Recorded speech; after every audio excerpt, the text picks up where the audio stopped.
Welcome back to Evolve Songwriting, where we react to and analyze music from a songwriting perspective.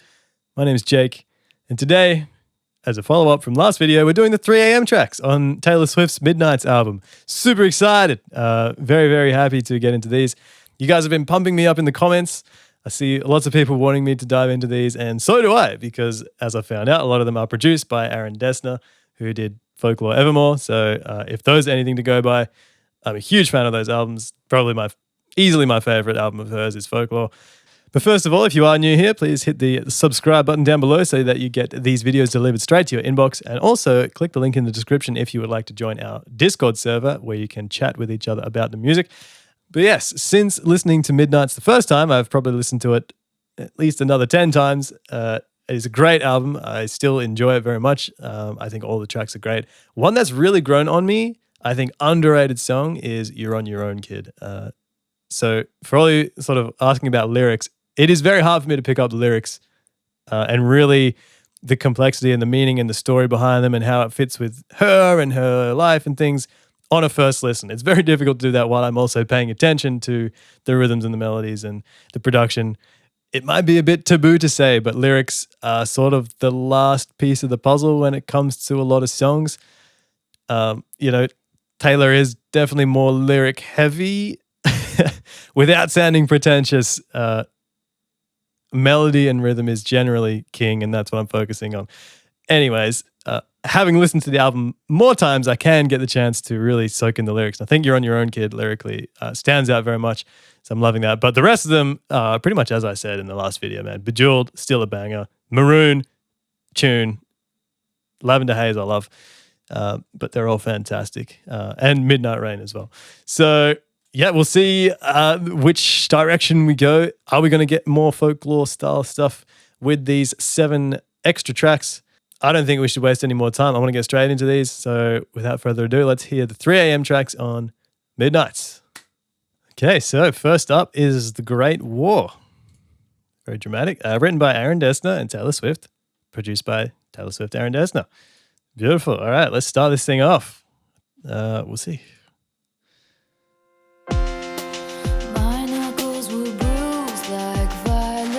Way more electronic than I thought.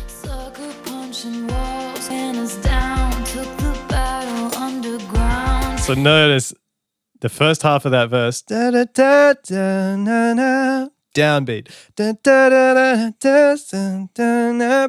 And then the second lines 2 and 4 extends beyond the end of the line, so it lands on the downbeat of the next line. Really cool stuff.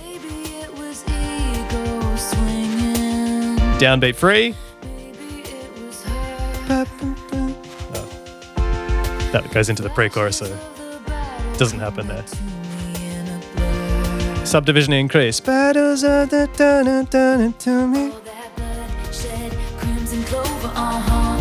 yeah? Syncopated, get a bit of movement.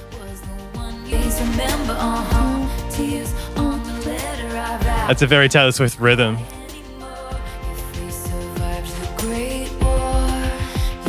Cool.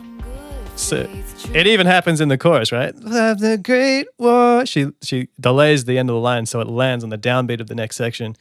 And it's a really great way to keep things moving. Really light so far.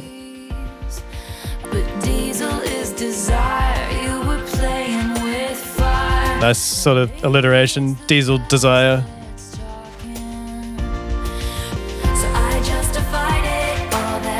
There's those wet reverbs again. So watch the reverb on the background vocals as they sort of evolve and sort of get closer and further away depending on how wet the reverb is, like actually on the track versus parallel send. Dries up here in the chorus just to be a bit tighter. But this rhythm here, like that is so Taylor.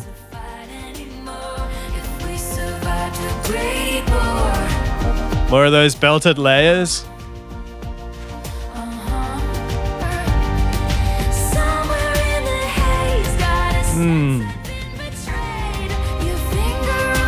There's the character of the delivery.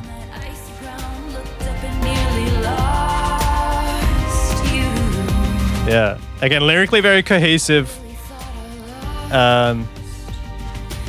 like Maroon, right? You have all these references to war, truce, lost. So cohesive lyrical palette here going on, which she does all the time, but it was really noticeable back in Maroon with all the colors and things. And I mean, she does it all the time. It's a good idea to do in your songs.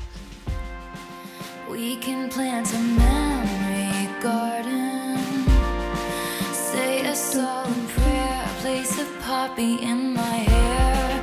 There's no crimson clover, Yeah, cool.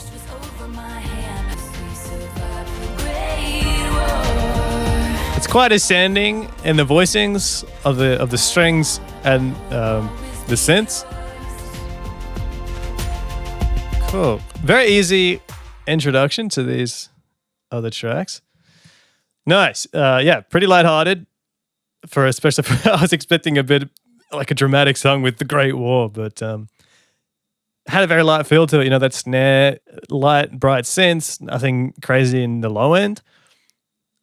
Biggest standout for me for that song was the rhythms of the vocal. Clearly a song that's meant to highlight the vocal just because of how little really action there was in the production section. Harmonically, we've got a 4, 1, 6, 5, but you'll notice the voicing of the strings, especially from the 6 to the 5, it doesn't descend. You can make any chord lift or fall to any other chord just by changing the voicing. And so putting the 6 to the 5 chord and making it lift, even though it's going down in the scale, it still continues that sort of ascending feeling. So it feels very forward moving and very victorious sounding in a way. But yeah, rhythmically in the vocals, definitely very much switching back between a straight verse and pre into a very syncopated chorus. So just great rhythmic contrast. Vocally, I can definitely hear the folklore and the Aaron Dessner sort of influence. A great start to these tracks, and I'm keen to hear more. Onwards. Second track on the extended edition is Bigger Than the Whole Sky. That's pretty big. Just written by Taylor Swift, and produced by Jack Antonoff and Taylor Swift. So back onto Jack Antonoff. Bigger Than the Whole Sky. Let's give it a go.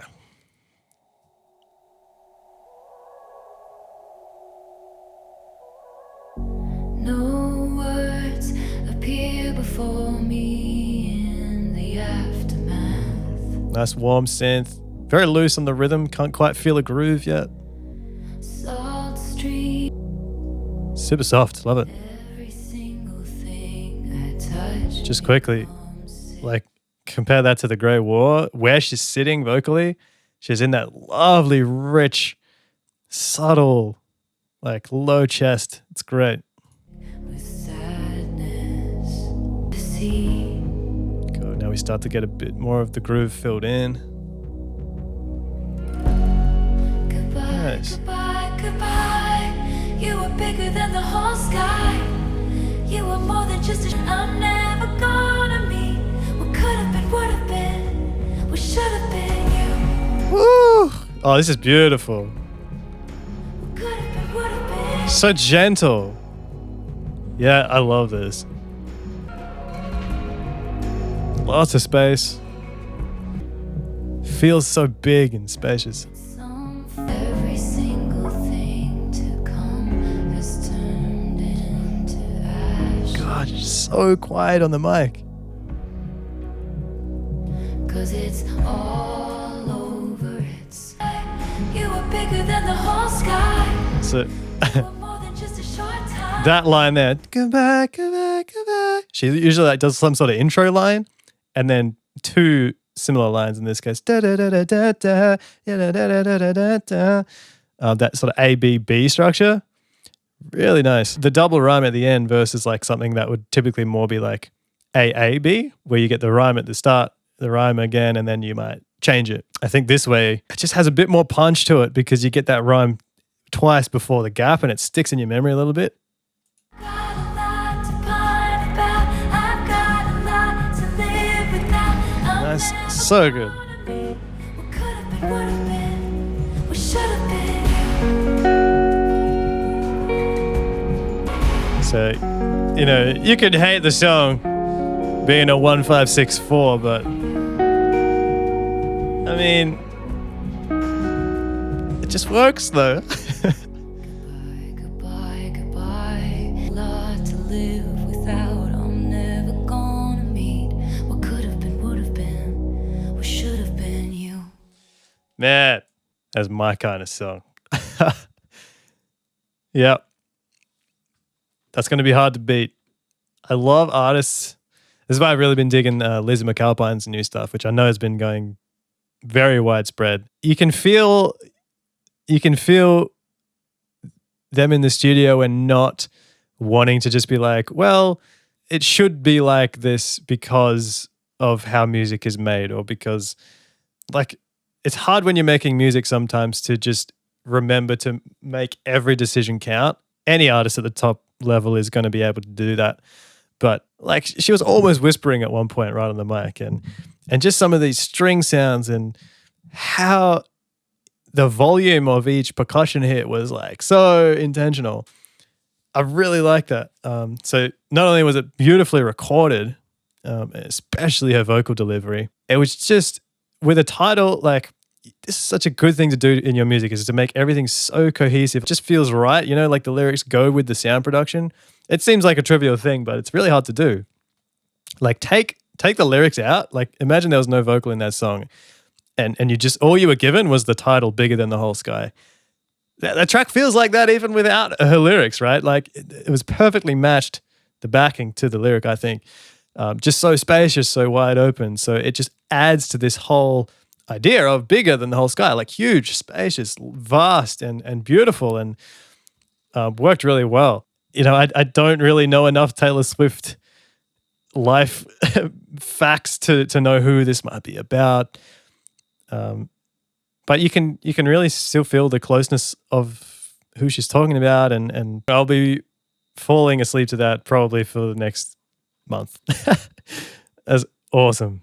Coming back to that one for sure. All right, onwards.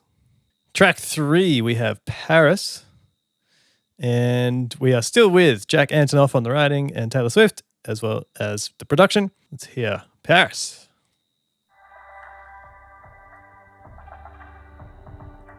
Cool. Now we get the groove straight away.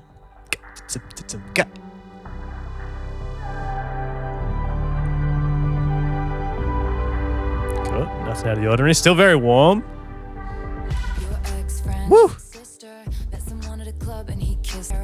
Did you see the photo? I miss like the social commentary Taylor Swift. We haven't had this in a while. Maybe like Betty would have been the closest, I'd say. There's that she loves that rhythm. Oh, this is so great.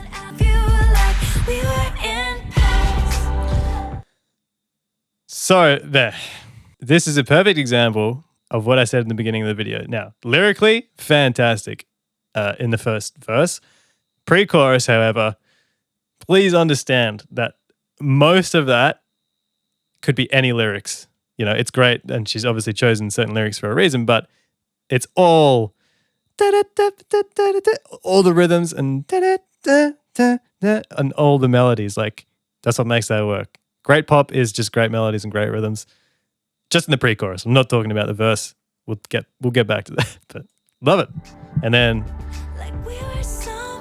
notice the space here to make up for that very dense verse pre-chorus.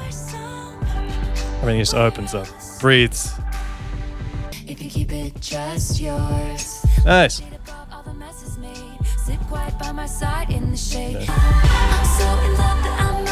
Ooh, I like the throw. I'm so in love.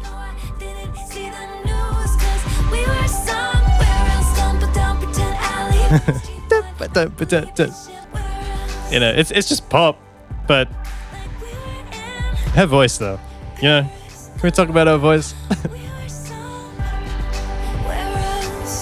Look, the way he treats the background vocals, Jack does this, and even Aaron, you know, I think it's just because she writes vocals this way. There's a lot of variation there. It's very easy just to get, you know, we've got the lead vocal, we'll just add like one quick, you know, third harmony and double that, maybe an octave here and there. But she's got this mix of long swelling backgrounds against a nice tight lead, but also there might be like one tight harmony and then one that's really washed out on the other side, and it's just great variety in the way that the backgrounds are processed. It's great.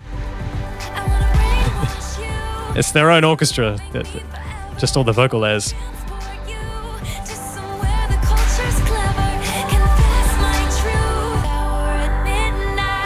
The 16th hat's in the background as well. Super subtle, but adding a lot to the drive. Beautiful low end as well, which I'd expect no less from Jack.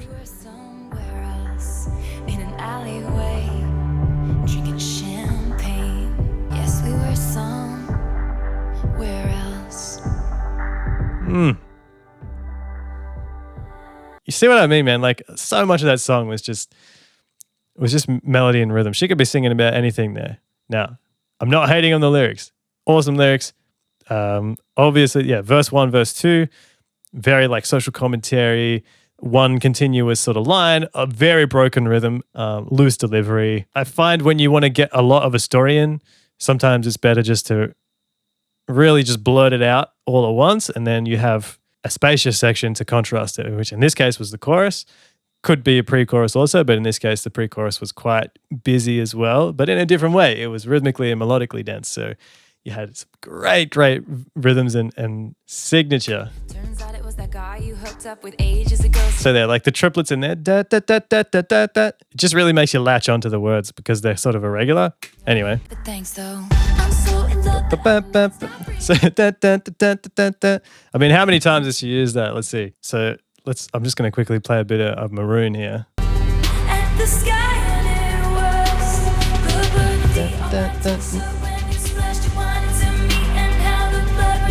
Right, we have the same thing. We'll go back to Paris. Like,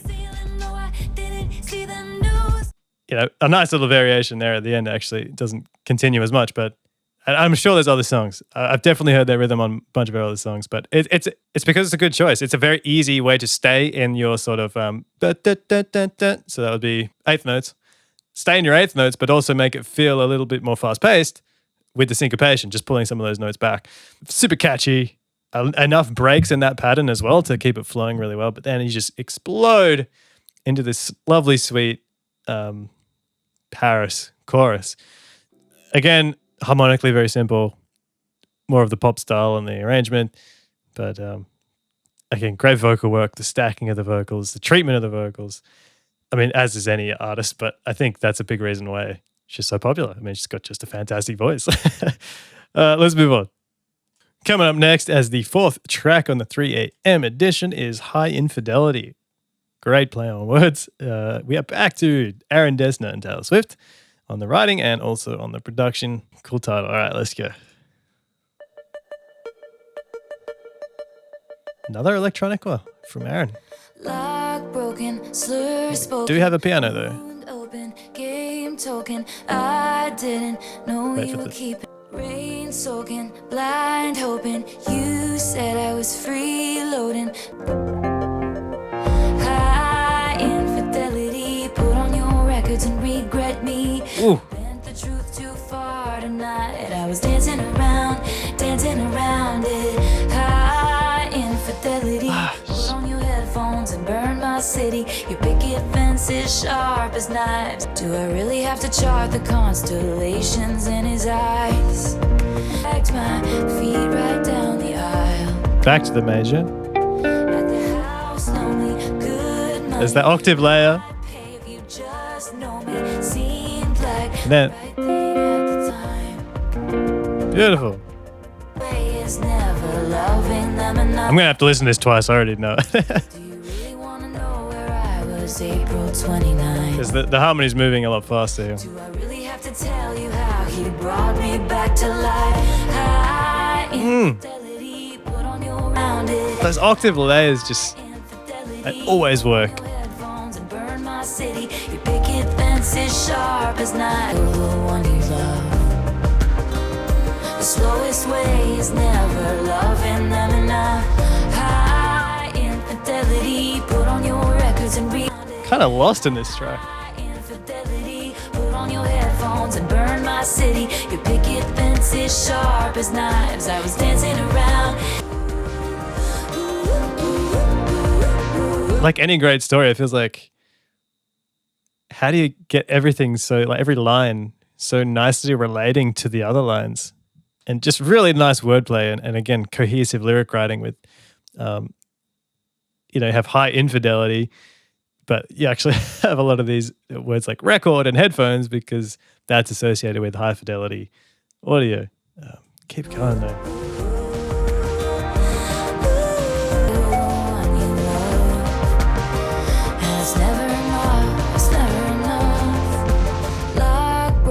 Slur spoken, wound open, game spoken. I didn't know you were keeping count. Cool to go back to the verse here. Count, but oh, you were keeping count. Nice. Before I forget, honestly, I think that synth throughout the whole song, the beep, beep, beep, beep, beep, beep, that kind of synth, honestly, I wouldn't have cared if that was kind of out. I think that was a little distracting for me. Take that out, it would have fit straight on Evermore. I'm going to pull up the lyrics for that one, and I'm probably going to give it like a full second listen, I'll be honest. That was cool. High infidelity lyrics. What I noticed lyrically was you had repetition of rhythm and repetition of structure, but she would switch up the lyrics every time. The first time we hear the refrain, she sings, there's many different ways that you can kill the one you love. Slowest way is loving, never loving them enough. Followed by, do you really want to know where I was April 29th? Then, the second time we hear that, she starts with, do I really want to know where I was April 29th? And then follows it with, there's many different ways you can kill the one you love. So it's a different order. And then we hear it a final time, there's many different ways that you can kill the one you love. And she follows it up with a completely different lyric, which is, it's never enough, it's never enough. So it's these slight variations. So you don't get as much repetition, which most writers would just want to do that because they're like, well, if we repeat things, that's just how you write songs, right? That's just pop. So definitely way less poppy, and that kind of thing was very heavily featured, I feel like, on Folklore. I'm gonna go quickly give that track another listen. Right, round 2. Here we go. No, you were keeping count. So harmony wise, we got Rain soaking, black the 1, open. You said I was free 6, loading. I didn't know 4, you were keeping count. 1. Dancing around it. Do you really want to know? Hang on. What's going on there? Sharp as knives. I was dancing around. Minor. Different ways that you can kill the one you love. So get this, right? Come into the refrain.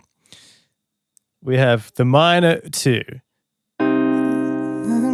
Different ways you can kill the one you love. So this way is never loving them enough. And then to the 4. You really want to know where I was April 29th. The 4 again. Really have to tell you how he brought me back to life. And then we hit the 1 again in for the next chorus. But on the second refrain, let's hit that.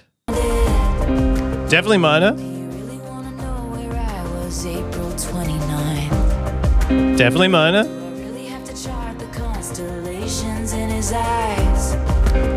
Minor again. And minor.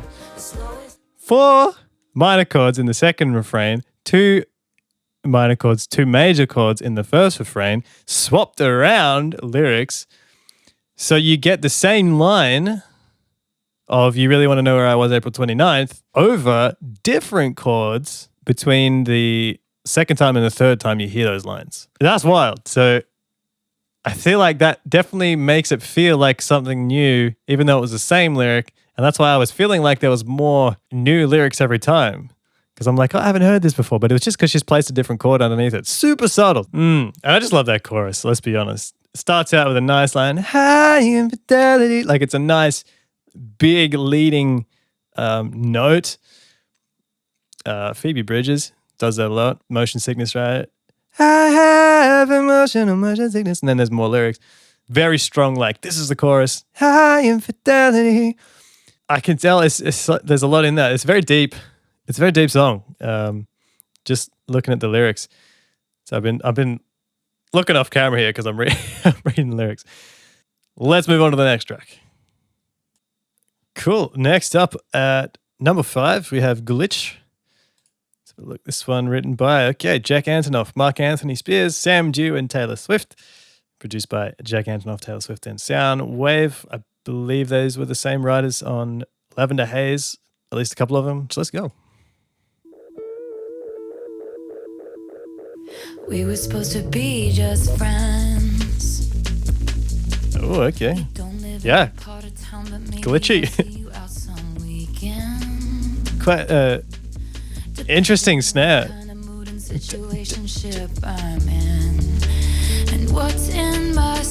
A weird blend of instruments.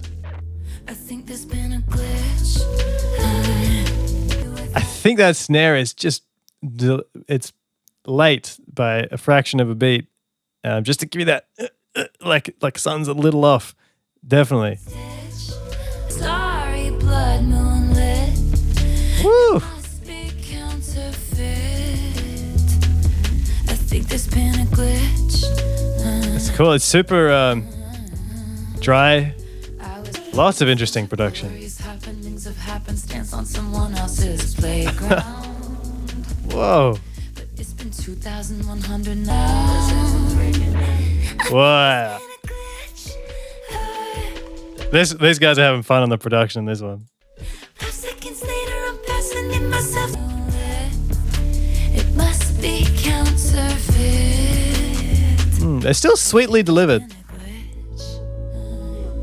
Like she's very softly singing.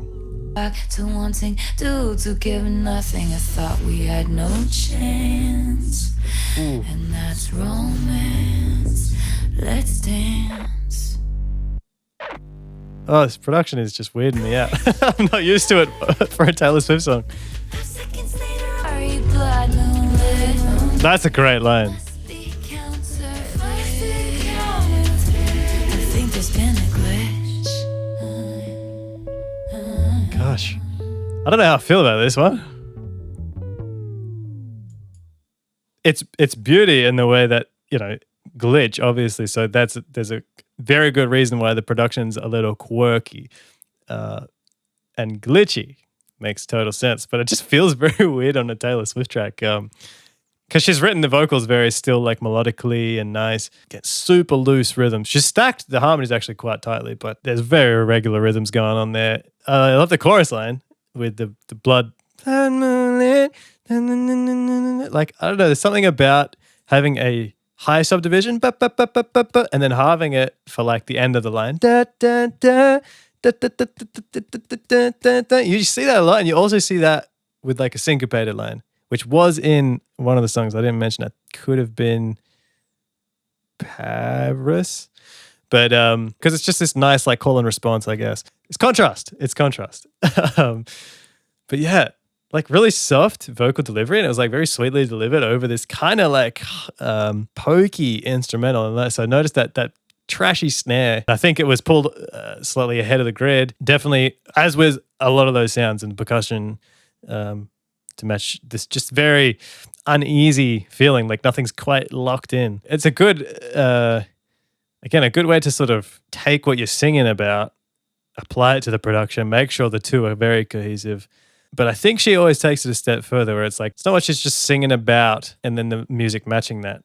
She kind of invents like a new concept to label like a situation, most of the time, relationship based.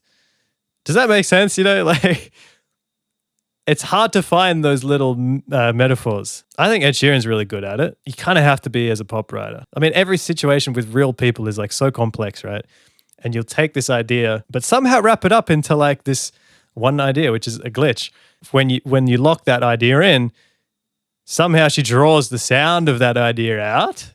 This is why I love songwriting and I love music, and I hope that makes sense to you guys. Onwards to the next one, but I believe this has got a lot of plays on it, so could be a banger. Let's go.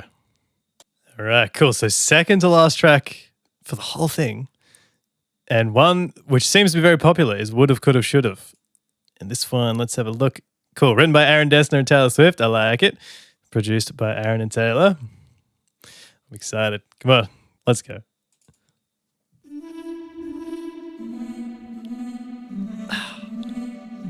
Love using vocal samples for weird sounds. If you would have blinked, then I would have. Whoa. Away at the first glance. If you tasted poison, if I was some Dramatic tones.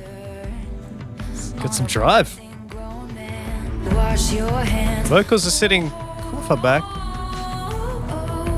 I Ooh. used to do was pray. Notice that snare. Could've, should've. My knees, and I damn sure never would've danced with Whoa. the devil. Oh. This is cool. I'm going to get back to that. Man, so the snare is emitted on the 4, right? Normally for a standard beat, boom, ch, dum, ch, dum, ch, dum, ch. 1, 2, 3, and 4. But she's pulled it out on the 4, so it's boom, ch, boom, ch. And it just kind of emitting sounds when you expect them to be there actually still carries the groove. So it's like the snare's kind of still there because you're hanging for it. It's just a really cool thing to do. I don't know. It's so easy just to put another snare in there, but pulling it out, it's a great choice. This chorus is banging. And the God's honest truth is that the pain was. If you never touched me, I would've gone along with the righteous. If I never blushed, then they could've. Never whispered Again, about spot on vocal delivery. this. Never saved me from boredom. I could've gone on as I was, but Lord, you know. It's got so much more drive. Prices of my faith. Would've, could've, should've. Hugely due to the toms. Dum, dum, dum, dum, dum, dum, dum, dum, you know, very like almost orchestral feeling. But the bass is just hitting some eighth notes, and we all know what that does If I'd only to the drive. I would've stayed on my knees, and I damn sure feel like weapons. Now that I know, I wish you left me wondering. God rest So we got something like them. Yeah. And so typically you got like doom ch, boom ch, boom ch, boom ch, boom ch. But we've instead got boom ch, boom ch, boom ch. And you're just missing that second snare, but it really changes the feeling. so I miss who I used to be. The tomb won't close. Stay asleep, the wound won't close. So enjoyable. Keep on waiting for a sign. It's so uplifting. Regret you all the time. Very thick too. It is in death and war. It won't Ah. this die and die. Very clear subdivision switch. Compare that to earlier, much faster pace. Living for the thrill of Very straight still though. Not a lot of syncopation. Oh, my girl, that it was mine first. cool. And I damn sure never would've danced with the weapons. And now that I know, I wish Like Fearless era, man. God rest my soul. I miss who I used to be. Woo. Those stained glass windows. It's just so easy to enjoy this. I fight with you in my sleep. The wound won't close. I keep my eyes. Still just sticking with that harmony.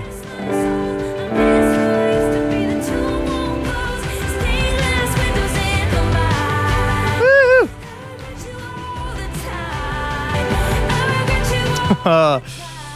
Man. Yeah, understandably popular.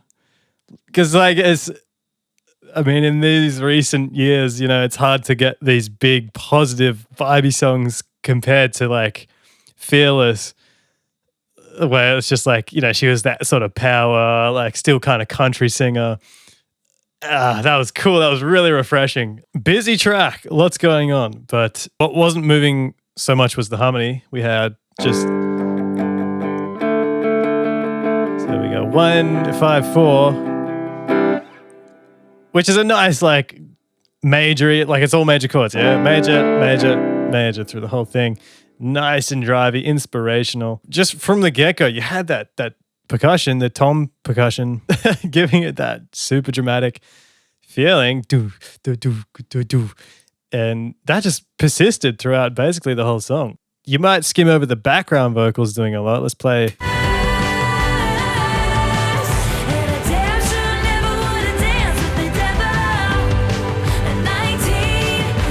So you hear that little ooh.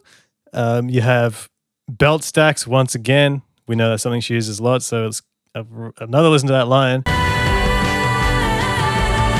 Yeah, there's a lot of layers in the vocal there. It's got to be at least 5 or 6. And all these like longer ooh, that's gluing these things and really acting as like a brass section almost. You know, got these very supportive backgrounds and stacks. So it's like these blasts of thick pitch ranges. You know, we've got really everything covered. Not only vocally, but like just stacks of instruments. So all those rhythms work together really nicely. But I think vocally, like for me, the coolest thing about that was, just, like I said, the delivery of the vocals really reminded me of sort of when she was more of a country artist. You know, it's singable. I'm gonna hear that chorus one more time just because it's so cool.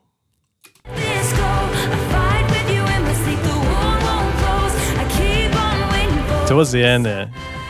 Yeah, when she's really pushing it here. And the melodies just da da da da da da. We got that nice da da da. Woo.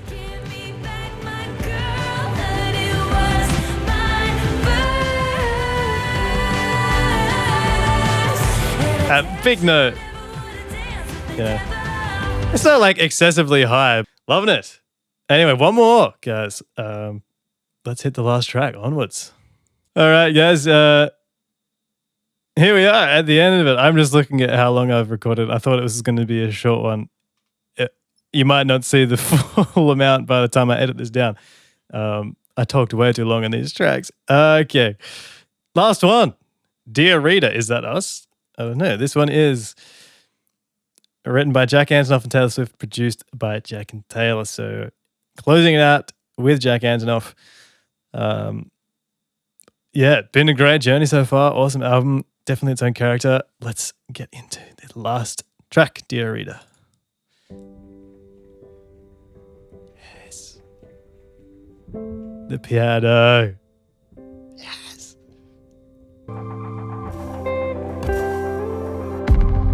Beautiful. If it feels like a trap, you're already in one. Reverb, way different. Dear reader, get out your map, pick somewhere Ooh. just run. Nice 80s feel too. Dear reader, Sonically. burn all the files, desert all, that means you did it right. The luxury of analog synths, man. Never take advice from someone who's falling apart. Dear reader, bend when you can, snap when you have to. I don't know if it was auto-tune or some effect. Don't have to answer just 'cause they Not the vocoder. Dear reader, when you aim at the devil, make sure you don't miss. Yeah, there's definitely some tasteful auto-tune in the vocals. Don't hate me. She can sing without auto-tune, but they've been flattened out a little just for that perfect sound. That's the only way I can describe it. But no, it's really full on here. Never I love that. take advice from someone Atmosphere switch. who's falling apart. Yeah. See, like here, that's not. Never take advice from someone who's falling apart. That's auto-tune, guys.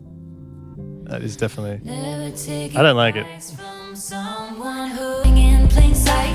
My fourth drink in my hand. These desperate prayers of a cursed man spilling to you for See, those harmonies just darling, darling, please. makes You it. wouldn't take my word for it if you knew who was talking. Pacing my pen and my friends found friends who care.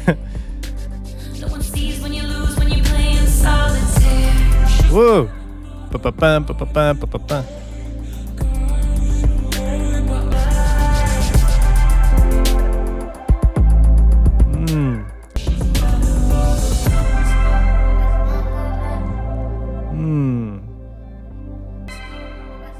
kind of want to go in for another listen on that. I don't want this to be over. It went us over so fast. Let me pull up these lyrics. Let me just play at it from halfway.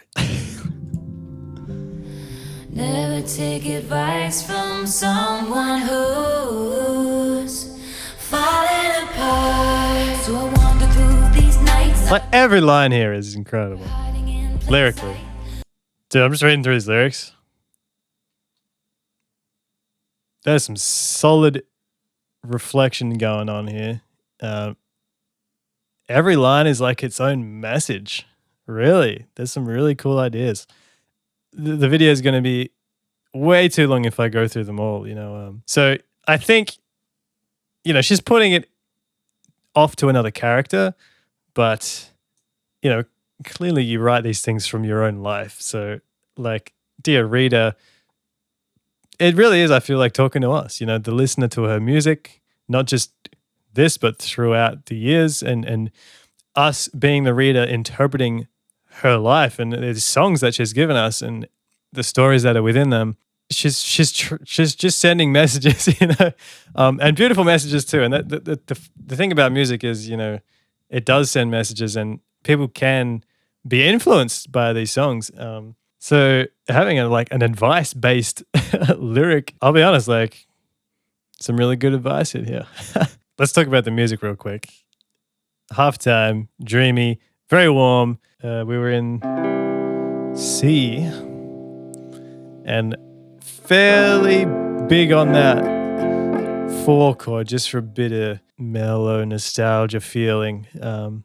So really great atmosphere, really great harmonic choices, and the halftime carrying that beautifully well. This track specifically, this is a really nice final track to let the readers really sink into why we're here, you know, is to share in her experience. Anyway, I'll talk more about that in the outro, but very captivating melodies and harmonies. Harmony work was fantastic in there.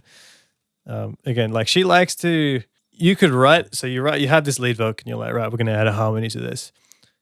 You could literally just like pick some notes and you just sing that over the whole thing, over the top, and that's like one other recording, vocal recording. Cool, there's your harmony done. Stack it however many times you like. But I feel like with her, it's just very much more like, instead of just throwing a harmony over the whole line, you'll take like the first quarter of the line and like do one harmony and then like pull it out and then chug it back in on the like a few different words later on in the line, but the vocals are a completely different space. You know, they're panned the other direction, or they've got different reverb on them, sung in a different octave. That could have been recorded just in one take and just thrown over the top, but it's kind of pulled out. Let's see if we can pick one. So nights, side. Right, so you come in on nights and sides, take the harmony out, then come out with a different harmony that's treated super differently. And then here, so the previous line, she just did on sight and nights. Now she's singing the whole line of the harmony. Out to you for free. But darling, please, you wouldn't. Then she comes in on please, but it's lower. Take my word for it if you knew who was talking. And then you start the harmony on that line. Who am I for it? And then it layers. Do it talking. Excuse my pitch, but like from a production standpoint, it's a lot more effort. It just adds so much. And I love, you will find that all over Folklore, Evermore, and the rest of Midnights.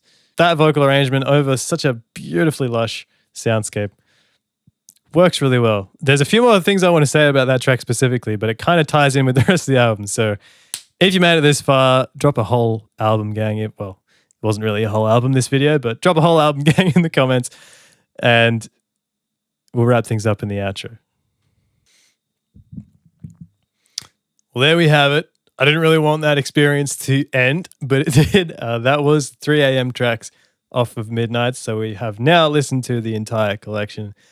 I mean, look, standout definitely for me personally, Bigger Than the Whole Sky. Absolute tune. Anyway, This is what I want to say about Taylor Swift. And I'm not just saying this because like, oh, Taylor Swift's like, she's such a popular artist and she's a big artist. And so you kind of like, you know, she gets shoved down your throat a little bit. Not at all. I genuinely think she has earned her stripes in the industry for sure. It's changed. She's put out that much music and you can see the evolution. Given that last track, you know, she really has the right to take her whole journey. Like, I feel like her whole career was in that last track, you know, like she's just saying to all my listeners over the years, you know, like this has been my life and you don't know everything. You know, she was definitely mentioning things about, you know, playing, no one knows you lose when you play solitaire. So I interpret that as no one really sees your own internal games that you're playing, whether that like just the journey that you go on as an individual. That one just hit me, man. Like Dear Rita, it would just hit me as a great close. You feel the change, you feel that she's kind of definitely matured, you know, and wisened up and genuinely has some great life advice. And I really hope her life is going great, you know. And, you know, historically we've lost many musicians, great musicians who have hit that level of fame. And I'm super grateful that she's really, you know, I don't know all the details, but it seems like she's just really carried herself super well. And it just to reflect that in your music and really allowing us into that, it's so beautiful, man. Thanks for coming with me on this journey, guys. I really appreciate it. Please, if I probably missed so many things. I would love to hear sort of what really drew you to some of the tracks specifically. Again, a great place to do that is in our Discord server. I'll chat with you for hours on end over there and discuss these tracks. But yeah, let me know if you would like me to react to anything in specific. Throw it in the comments as well. Subscribe if you haven't. Taylor's been on a bit of a hot streak lately, and I really am kind of sad that we might have to wait longer for the next album. We've been treated with such a quick succession of albums, and yeah, look, the music speaks for itself. I think it's fantastic. Thank you once again. I hope you have a great week. My name's Jake. This has been Evolve Songwriting. I'll see you in the next one. Peace out. Bye.